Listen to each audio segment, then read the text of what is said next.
Definitely ಅವರು ಮುಖವಾಡ ಕಳಚಿ ಬಿದ್ದಿದೆ. ಸಮಾಜವಾದಿ ಅಂತ ಹೇಳ್ಕೊಳ್ಳುವಂಥವ್ರು, ನಾನು ಪ್ರಾಮಾಣಿಕ ರಾಜಕಾರಣ ಮಾಡಿದ್ದೇನೆ, ಭ್ರಷ್ಟಾಚಾರ ಎಲ್ಲಿಯೂ ಇಲ್ಲ, ನನ್ನ ಮೇಲೆ ಒಂದು ಕಪ್ಪು ಚುಕ್ಕೆ ಇಲ್ಲ ಅಂತ ಹೇಳ್ತಾ ಬಂದಿದ್ರಲ್ಲ ಮುಖ್ಯಮಂತ್ರಿಗಳು, ಅವರ ಬಣ್ಣ ಬಯಲಾಗಿದೆ, ಮುಖವಾಡ ಕಳಚಿದೆ. ಅದಕ್ಕಾಗಿ ಇವತ್ತು ಭ್ರಷ್ಟ ಒಂದು ಸರ್ಕಾರ.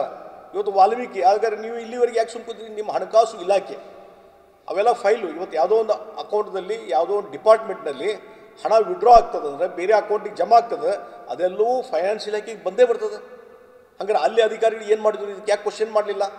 ಮುಖ್ಯಮಂತ್ರಿಗಳ ಕಡೆ ಫೈಲ್ ಬರ್ತದೆ, ಅವ್ರು ಯಾಕೆ ಕ್ವಶನ್ ಮಾಡಲಿಲ್ಲ?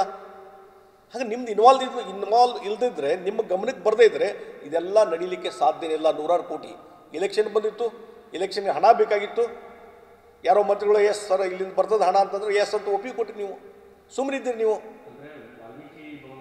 ಅದರಲ್ಲಿ ಸಹಿತ ಇವು ನೋಡ್ರಿ, ಮುಖ್ಯಮಂತ್ರಿ ಗಮನಕ್ಕೆ ಬರೋದಾದ್ರೆ ಇವು ಸಾಧ್ಯನೇ ಆಗಲಿಕ್ಕೆ ಎಲ್ಲೇ ಒಂದು 10 ಕೋಟಿ ಬಿಡುಗಡೆ ಮಾಡ್ಬೇಕು. ನಾನೇ ನೋಡಿದ್ದೀನಿ ಯಾವುದ್ಯಾವುದೋ ಪ್ರಾಜೆಕ್ಟ್ ಒಂದು 10 ಕೋಟಿ ಬಿಡುಗಡೆ ಮಾಡ್ಬೇಕಂದ್ರೆ ಹಣಕಾಸು ಇಲಾಖೆ 10 ಸಲ ಅಡ್ಡಾಡಿದ್ದೀನಿ ನಾನೇ. ಅಲ್ಲಿ ಒಪ್ಪಿಗೆ ಇಲ್ಲದೇ ಯಾವ 10 ಕೋಟಿ ಹಣನೂ ಬಿಡುಗಡೆ ಆಗೋದಿಲ್ಲ. ಅಂಥದನ್ನು ಇವತ್ತು 100 ಕೋಟಿ ಹಣ ಬಿಡುಗಡೆ ಆಗ್ತದೆ.